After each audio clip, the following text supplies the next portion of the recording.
I feel like this is also one of those champions that it's been so long since we've seen Nico. I think it was spring of 2019 when she was played a bunch, or even when she came out as a champion. So yeah, that's when she was initially really popular. Yeah, and she did get some buffs. I'm very surprised to see her again here, but I think her mid-ranginess as a champion is really good against the champs that Griffin had shown up until that point inside of the draft phase, and so I don't really mind it. She's able to get Zhonya's Hourglass as well, probably going to be going Glacial Nico, and so another really powerful early to mid champion transition, which synergizes really well with the Aurelia, with the Callista, does basically everything that you would want it to against Griffin's team comp, whereas Griffin, once again, a very tall ask on them. Can Tarzan somehow manage to get his laners ahead, or can they manage to get ahead on their own accord, or manipulate their lanes to be favorable for him? If they don't do it, we're going to have a repeat of Game 1. Yeah, wouldn't be surprised to see that coming out here, as it looks like the teams are all ready to go, and we should be hopping onto Summoner's Rift here in just a moment. Genji up against Griffin, once again, game number 2. And in fact, Hoya did end up jumping onto that Lucian in the top lane. That was eventually answered by Rascal in the draft. So I feel like the top lane, absolutely a fun matchup to watch. Also the Nico coming back here. I'm sure a lot of people are going to want to see that.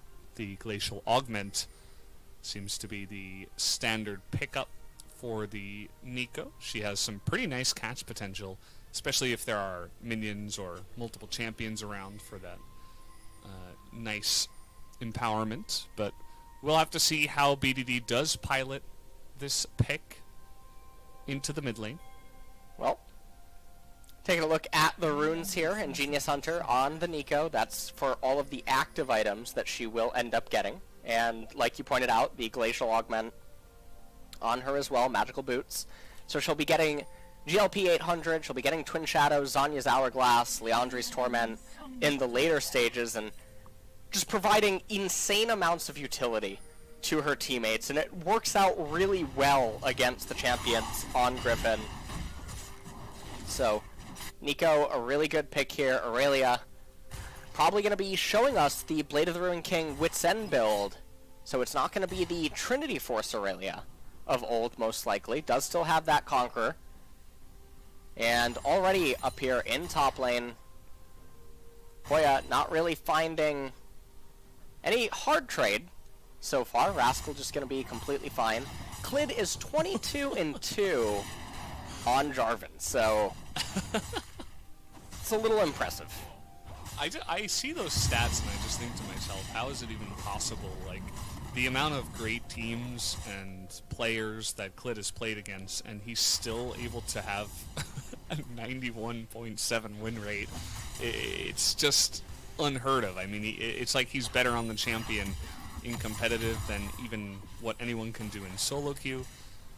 As I suppose that's not the most fair comparison in solo queue. There's a lot more variety, let's say, with some of the teammates that you can pick up.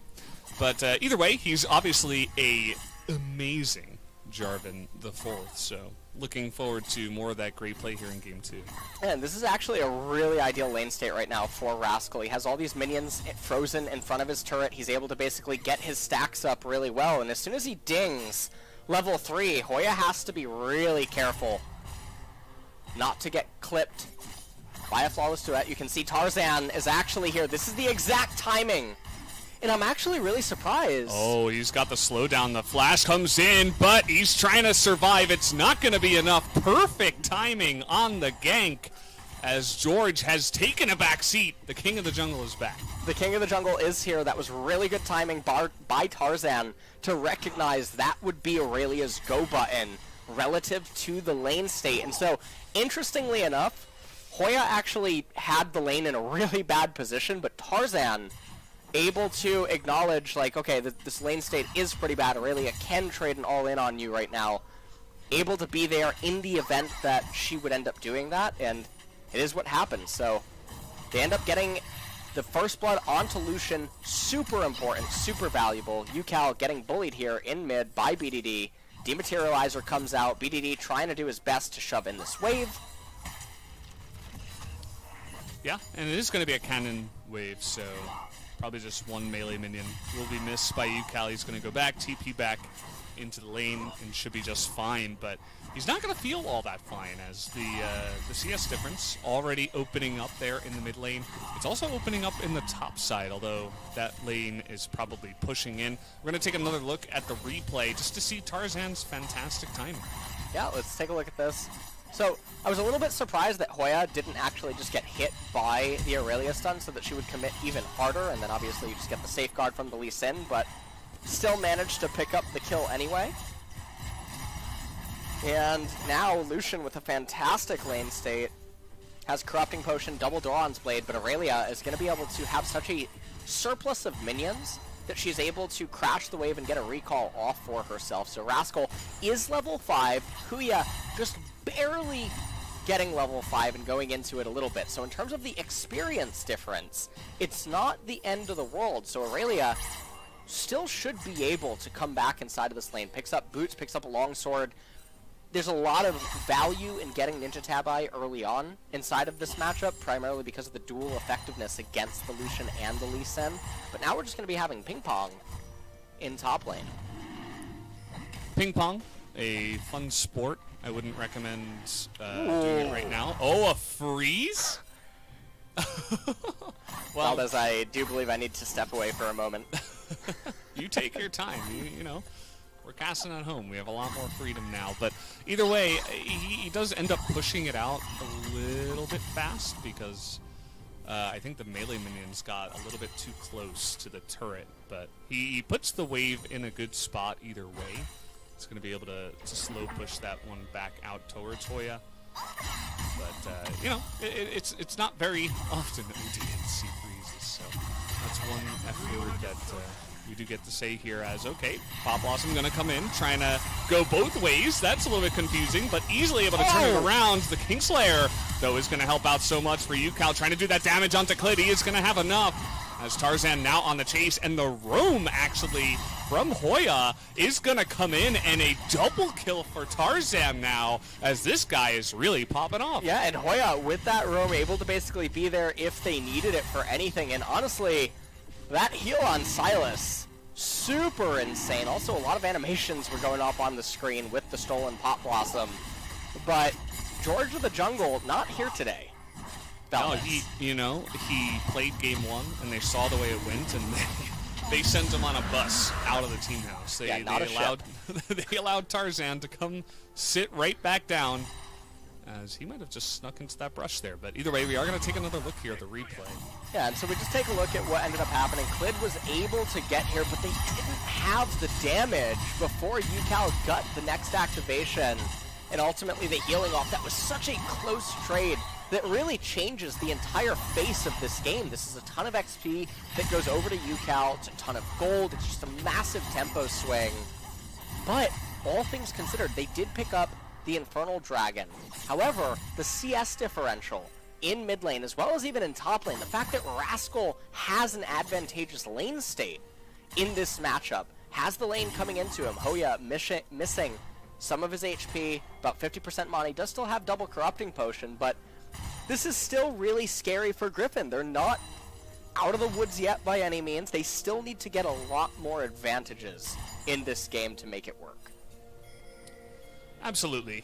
This is the beginning of what a win with this composition looks like, but it's not the end. We have to wait until the end of the story to see if they actually do pilot it all the way up until the end. As Tarzan now thinking about Shelly, but eventually forgets about those thoughts, is going to move away. Rascal, he's had a hard time. This time he delays it, but the flash against the ultimate is going to be perfect, and now the culling comes out and forces the flash away from Rascal. Great just individual mechanical play there from Hoya after Rascal tricks him. Just a absolutely awesome display of League of Legends. Yeah, and Hoya manages to outplay that. Ends up winning out in the end. Tarzan, he is going to be repelled, it seems, off of the Rift Herald. We'll see if he actually reactivates here.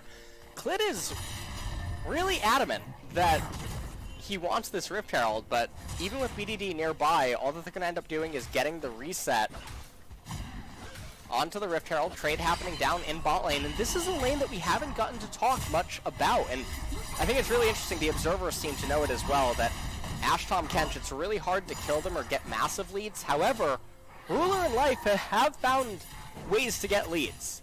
20 CS advantage, I mean, we'll see how much CS Viper ends up getting here. He should be able to get all of that at the very end, so it's not quite going to be 20, it should probably be more like 10 at the very end of this. As you can also see a rotation coming out of Ruler and Life. They're trying to get over to the Rift Herald. Now remember, they just lost a wave in bot lane in order to do this. So subtract the Rift Herald gold that was just gained by Jarvan from the wave that they just missed in bot lane. And all things considered, it ends up being a win right now for Griffin in terms of XP and gold. And we'll have to see what Gen G manages to do with the Rift Herald. Yeah, I mean, if they do drop it down a bit earlier than before the plates go down, obviously it's going to be quite nice to bolster some of their gold, but the XP and just giving Viper and Iroh room to breathe, I feel like is also a bit underrated. If you're dominating a lane, you're pushing them under turret over and over again, it alleviates a lot of pressure when you just leave all of a sudden. So they're able to go back, get a really nice back, they are able to get some XP ahead, as you mentioned, and they're just, you know, even Iroh's able to come up here and help out his team a little bit, perhaps put down some vision. Just all these little things that will go the way of the bottom lane for Griffin after that play. So they're sitting pretty after the initial plays in this game. Rascal trying to take good trades here against Hoya. You'll notice he is ahead on XP, and so far the trades have been pretty nice after that initial trade where he nearly died earlier on. Not too much happening aside from this. However, Mountain Dragon coming up in 50 seconds. If Aurelia was going to recall and try to run down to the Dragon, now would be the time to do it after pushing in this wave. Double Bilgewater Cutlass and Berserker Greaves on both of these 80 carries right now. Ruler and Life are the ones with priority. Tarzan up in top lane. A little bit perplexing that Rascal would want to be staying inside of this lane instead of having just hard crashed it, recalled, and ran to the Drake. And so we'll have to see how this all plays out now. Silas has the Proto Belt complete. GLP 800 still going to take a little bit more time. You can see UCal being very respectful of Nico inside of this lane. Tarzan in somewhat close proximity to mid. We'll see if they're just going to rotate and try to immediately take this. This is really scary. Silas is very strong. And they are going to go for the root first, saying that's the way they want to go for it. And it does land. Clid, though, stuck in here trying to bait UCal into the fight. It does work out as they are able to garner his flash from that one. And you were talking about good timing to put down the Rift Herald. This is about as perfect as it gets. Yeah. This is a pretty immaculate transition here. Life and Ruler, they were already able to rotate. They had the priority down in bot lane.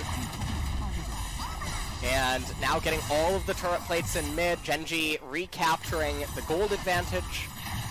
And Mountain Dragon, it does look like Griffin would be the ones to get it. So if Ocean Drake ends up spawning next, that actually is a real legitimate chance for Griffin to get back into this game. They're going to take an Abyssal Voyage back down to bot lane to try to reduce the chance that they would miss any CS. They're going to push that in, get a really nice recall timer off, and well, Genji just got bailed out by Dragon RNG. Yeah. No Ocean Drake coming up here, but here's that replay once again.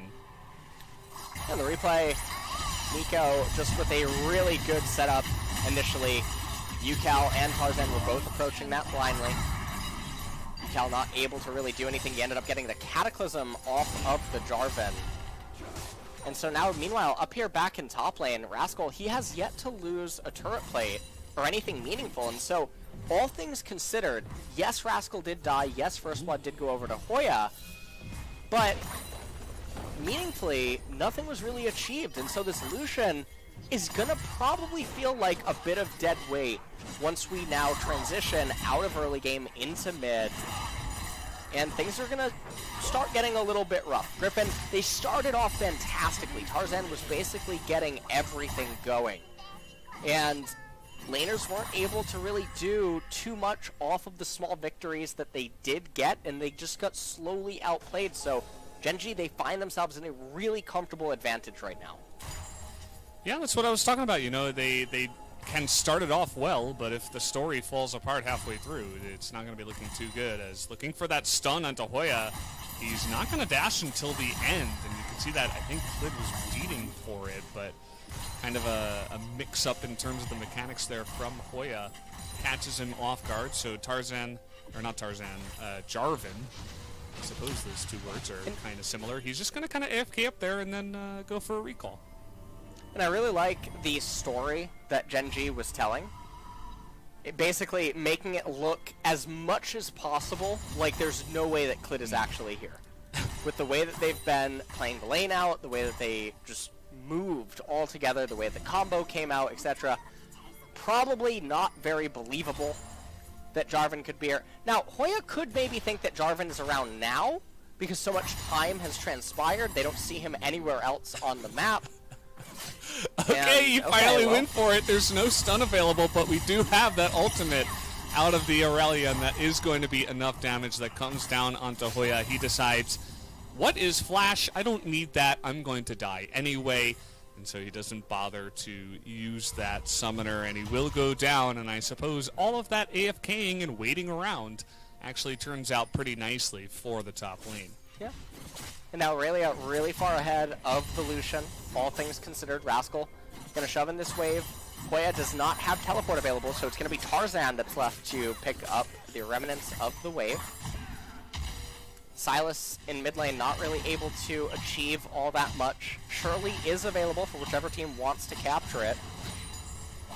Clid as well has a full camp, or basically every single camp is up. He's able to just transition right now into full clearing. And this is where the game can enter a lull state if Gen.G wants it to. There's no more turret plates. There's no meaningful objective up. Sure, Shirley is available, but what does that really mean when all the turrets on Gen.G are full health? It is so hard for Griffin to siege a turret. How can they do that with a Lucian, an Ashe, a Sylas, Lee Sin, and a Tahm Kench? How can they actually split push when their split pushers lose to Aurelia at this stage of the game? There's just not a whole lot of options for them, and they're going to eventually just be reduced to shooting Ashe arrows and pray. Yeah, and we have seen that before. It doesn't tend to work out too well in the LCK when we do see these kind of compositions get behind, but you're absolutely right. I mean, highlighting that Aurelia pick up against the two split pushers, she's going to be really good against both of them. As 대답을 해줘. K 있어, K. 나 핑 하나 줄게요. listening in. 여기 있다, 얘네. 나이스. 나이스! 대답해줘, 대답. 대답 잘해줘. 의장 풀자. Answer well or something like that. Probably mishearing that. The voices were very low in my headset. But either way, a big nice comes out from the side, and that's all you guys really do need to know. As, yeah, they take the bottom turret. They have this Aurelia that was a response to both of the split pushers that were shown before the Aurelia was even picked. And then they say, well, let's just sit back and hang out and scale up. You know what? I can think of no one more I would rather sit back and hang out with right now, Valdez, than the Collective. You probably thought I was going to say you. No, so I was leading you on right there. I knew absolutely you would never say that. I've known you for a long time. I've heard that one before. Didn't catch me off guard this time. But, not a big deal. Yeah, we got the Collective. That's all we need. And looking to follow up engage here. The Devourer is down, and that is when they're going to go. Just kiting down Iroh as the face call is going to come in. Life is unsure about what to do. Decides, okay, I'll just back away from this one. Perhaps calling for Rascal to rotate from the top lane, but he never actually did. So ends up not amounting to too much. But now we're looking for a follow-up engage, but the Devourer is back up, but the double stun by the Taric is huge. They're going to get that Ashe, and they're going to get Iroh in the backline as well. The Taric ultimate keeping everybody safe and sound, and a clean 3 for 0. Probably going to be even more as the slow is going to come down onto Tarzan here. Nice little kick And actually a flash, I think he's going to get away with the Cloud Drake Soul as he's going to hop the wall here. Was considering queuing back to potentially get in there. Oh, he sticks around and then he just gets flashed on by BDD. No idea why he was sticking around there. There was no way they were going to turn that one. So essentially just gives another kill to BDD. Meanwhile, Ruler just hanging around in the mid lane, going to take down another objective as Gen.G looks like they should change their name to GG because that's what this game looks like right now. The double TP is going to come in, and, well, they look like they are going to get life. BDD coming on in. Not sure if they really have to engage here. Really trying to force it, but they do have Rascal in the back line, but UCal able to pick up the one kill, the stun. Not going to be enough. Life just barely going to survive on the backside. And that is all she wrote. So the double TP looking to turn it around quick here for Griffin. I'm really curious if they're going to try to Hail Mary a Baron capture. Look at the size of the minion wave down and bot lane. That's the iceberg that sunk the Titanic, Valdez. Okay, that is what it is. Oh no, the ship. The ship. I am not sure that they're going to make it down to that bot wave, but we see the team fight end up brewing, and the real question is, what is Griffin fighting over, right? We talked about this a couple of minutes ago. They look for a team fight here in a wide open area, and their champions aren't really suited to win at this stage of the game, so things get a little bit ugly for them. BDD comes in here with the Pop Blossom, tries to lock up and deal a lot of damage, but everyone on the side of Gen.G really needed a reset. All the camps are up, they're all stockpiling a lot of gold, and so this was a really good collapse attempt by Griffin to try to get something back going for them inside of this game. They're not even seemingly going to be able to make it to Cloud Soul. They're down a little bit over 5,000 gold right now, and things are just really looking very rough if you are a Griffin fan. And if you are a Griffin fan, you're wondering, well, how can they actually come back into this game? It's going to be really hard. Again, you're going to need to pray that an Ash Arrow can remove someone of value like Ruler or like BDD, and even then, it's still kind of rough because the other four champions do just have so much power with each other that it doesn't exactly mean that you can go and start Baron. I'm happy that you mixed Prey into your sentence talking about Ash. Just a nice little tribute, whether you meant it or not. As, of course, we miss Prey after his retirement. But Viper looking to do him proud here. We've had some nice Ash performances in the LCK. Particularly Mystic has popped off on this champion earlier on in the split. But Viper, he's going to be having a bit of a hard time. You know, the Tahm Kench can only do so much, but there are quite a lot of engage abilities on the side of Gen.G. I mean, you think about Fate's Call and Jarvan are the obvious ones, but then you have flanks from Aurelia, or just straight up Aurelia running down the lane. You have Nico flashes that can get into your back line. It's really hard to separate yourself away from, okay, not sure about this one. They're going really aggressive onto Life, as the culling is going to come in, but okay, with the Ash Arrow, that is going to be the kill. So, you were talking about Hail Marys. That's one way to do it here in this game. Yeah, it definitely is. As they get themselves a kill, they should be able to raise the mid-tier 1 turret. UCal is looking for some sort of a flank maybe, but no, actually, Ruler clearing out the wave. And you take a look at the side lanes right now, and Griffin, they do have to respond to them. Now, this is the really worrying part right here, okay? Ashe has Blade of the Ruined King, and probably going to complete her second item shortly, but did stunt her build ever so slightly by getting the Executioner's Calling.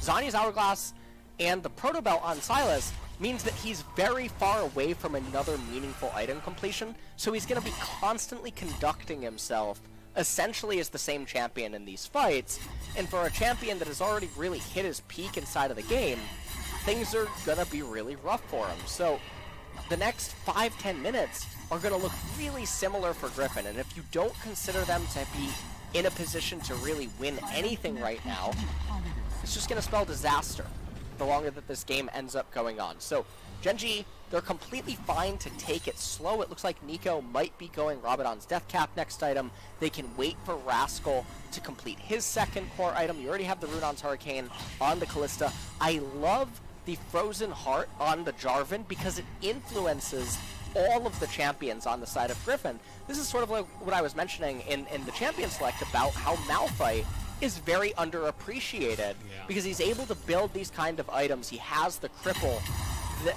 to the opponent's attack speed and just overall mobility. Okay, Ash Arrow is going to come in. Great engage follow-up by Tarzan as Life is going to bite the dust once again. Slow's coming down onto Ruler. Has to flash to get out of that one.